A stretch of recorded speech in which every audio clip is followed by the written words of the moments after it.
Hello everyone, welcome back to my channel. So in today's video I'll be talking about healing and repair. So whether it's emotional, physical or spiritual, we all go through seasons in our lives when healing is necessary. Okay, let's begin. Okay, let me tell you a quick story. Last week, my kitchen pipe started leaking. So there was water everywhere, and I called a plumber, and he arrived with all his tools. First, he inspected the damage, then he cleaned up the area, and finally, he replaced the broken pipe and sealed everything up. So, as I was watching him, this reminded me of how our body repairs itself when tissue is injured. So in this case, the plumber represents inflammation. When tissues are injured, whether from trauma, infection, or toxins, the body reacts quickly to contain the damage through the process of inflammation. So just like a plumber arrives to shut off the water, from the leaking pipe and starts his repairs, inflammation acts as the body's emergency response. So, during inflammatory process, blood vessels they dilate to bring more repair cells to the inflammatory site, and these immune cells they arrive to the inflammatory site, they clean up debris and they also fight the invaders. So once the mess is contained, like once they have cleaned up the debris and then kill the invaders, the stage or the site of inflammation is now set for healing to occur. That's back to my plumber story. After my plumber cleaned up the water in the kitchen and checked and found where the pipe was leaking. After he cleaned up the mess and everything, the pipe was now set for repair. Okay, so back to our topic for today, tissue repair, also known as healing. Tissue repair or healing is the process whereby the body restores the injured parts to as near its previous normal condition as possible. So, in healing or tissue repair, the body restores the injured part to as near its previous normal condition as possible. So, now how does this happen? Healing occurs through two main processes. One, healing by regeneration. Two, healing by replacement by connective tissue. That is also known as fibroplasia or fibrosis. Let me talk about the first process, that is healing by regeneration. In healing by regeneration, the lost cells are replaced by cells of the same type, and so the tissue is restored to its original state. So here the exact cells that were lost, during the tissue injury or the tissue damage are replaced by the same type.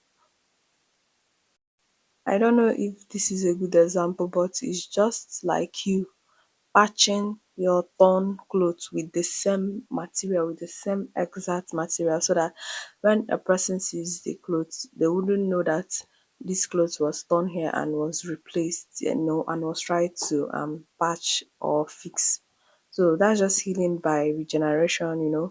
The cells that were lost during the injury are replaced by the same type. And so in healing by regeneration, the cells they have to possess the capacity to proliferate. By proliferation, I mean that they have to possess the capacity to multiply, that's increase in number. Examples of cells in the body that can, be replaced when they are lost are the epithelial cells in the skin or the liver. They have this high regenerative capacity. Okay, for the second process, that is healing by replacement by connective tissue, also known as fibrosis or fibroplasia. In this type of healing, regeneration is not possible. So remember that in healing by regeneration, the cells that were lost are replaced by the same type. But in healing by replacement by connective tissue, regeneration is not possible here, either due to there is extensive damage to the tissue or the type of or due to the type of tissue that is involved. And so healing occurs by the replacement of the damaged tissue with a fibrous connective tissue, leading to scar formation. So let me still use the same example as I used in healing by regeneration. So you have a torn cloth and you patch it with a different material, So when everybody sees your clothes, they will know that there was a problem here and this girl patched it with something else. Like it's so obvious that you patched your clothes with a different material. So that's just it for healing by replacement by connective tissue. That's fibrosis. Is either here that the tissue is not able to regenerate due to either extensive damage or the type of tissue that is involved. And this results to the replacement of the damaged tissue with a fibrous connective tissue, leading to scar formation. Healing by replacement by connective tissue involves four important steps. The first one here is formation of new blood vessel, angiogenesis, that is angiogenesis. Second one, migration and proliferation of fibroblasts.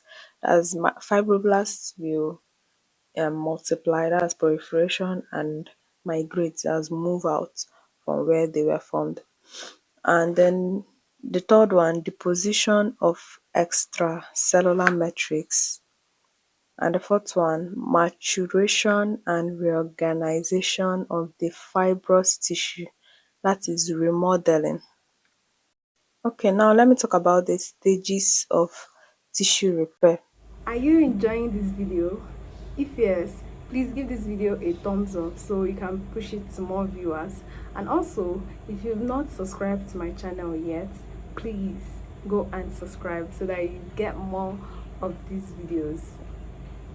Let's continue.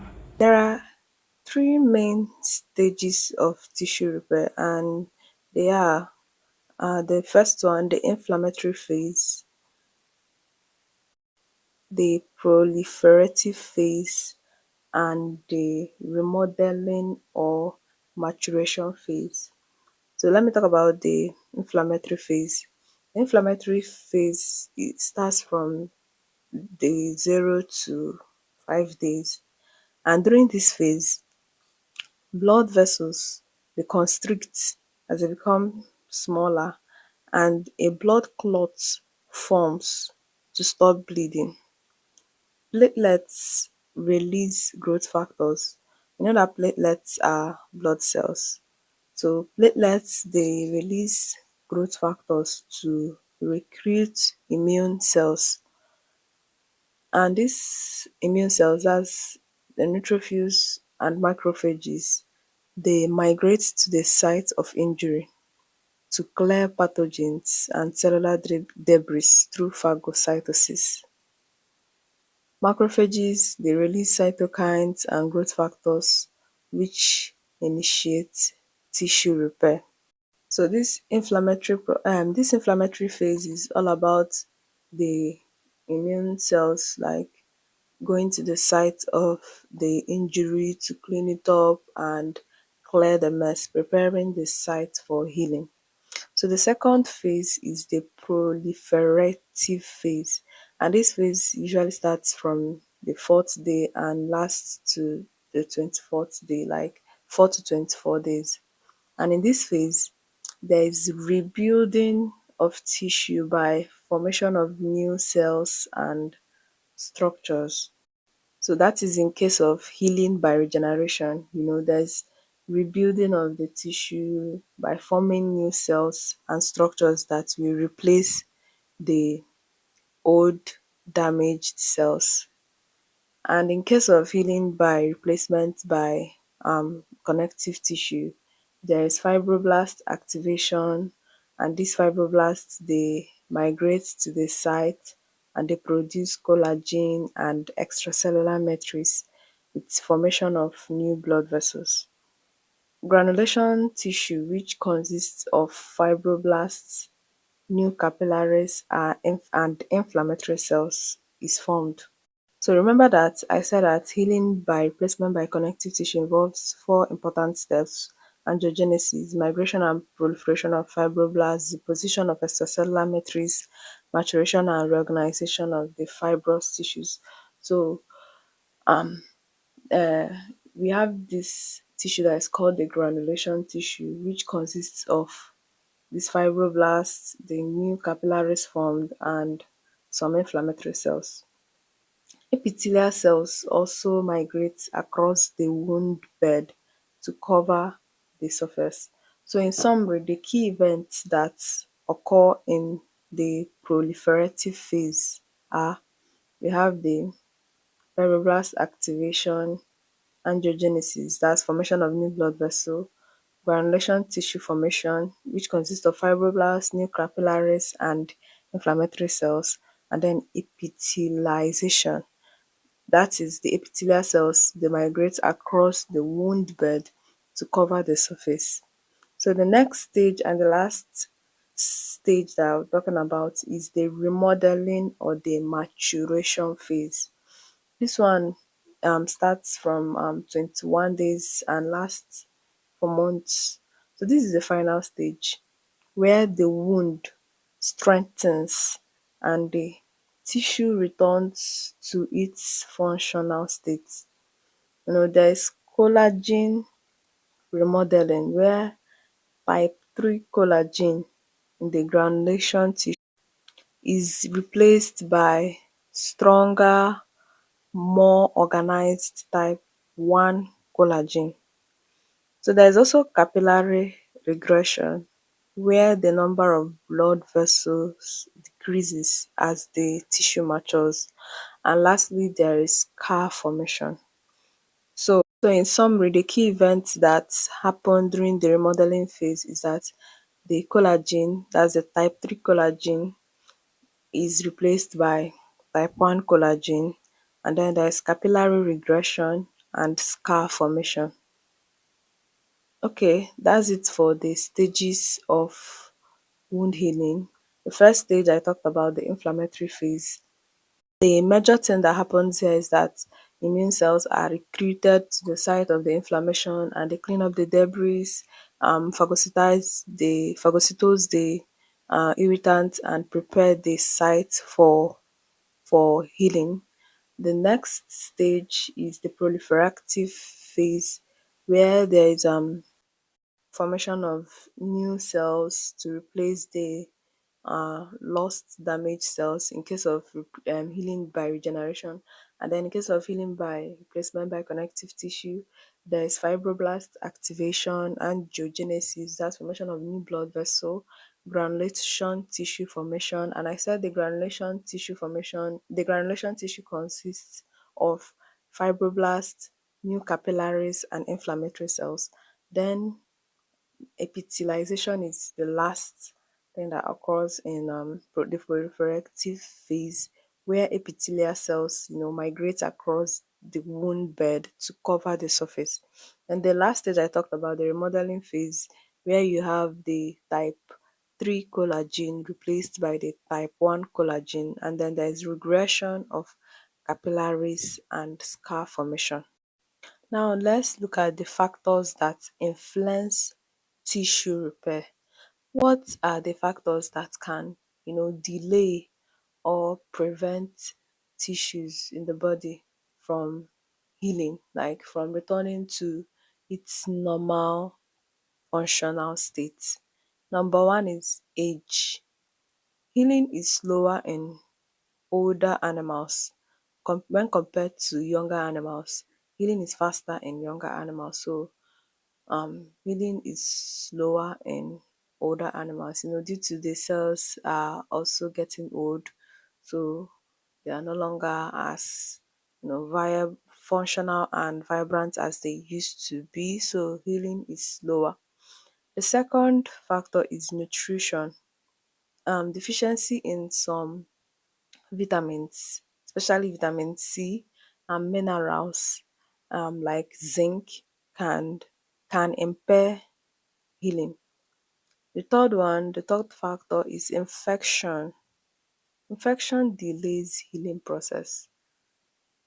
The fourth one, glucocorticoids, which have anti-inflammatory effects. We know that glucocorticoids, they have anti-inflammatory effects. So because they have anti-inflammatory effects, like they are against inflammation, and inflammation has to occur before healing will take place. So these glucocorticoids, they impair healing. The fifth one is ischemia. Ischemia is inadequate blood supply to a body part, and we know that um these immune cells that clean up the debris and prepare the sites for healing, they are coming from the blood. So when there is ischemia, like when there is inadequate supply of blood to a body part, how will the cells get to that part? This will impair healing too. The sixth one is foreign bodies such as unnecessary sutures or fragments of wound, steel, glass, or even bone can interfere with healing. Thank you so much, guys, for watching. I'll see you in my next video. Bye.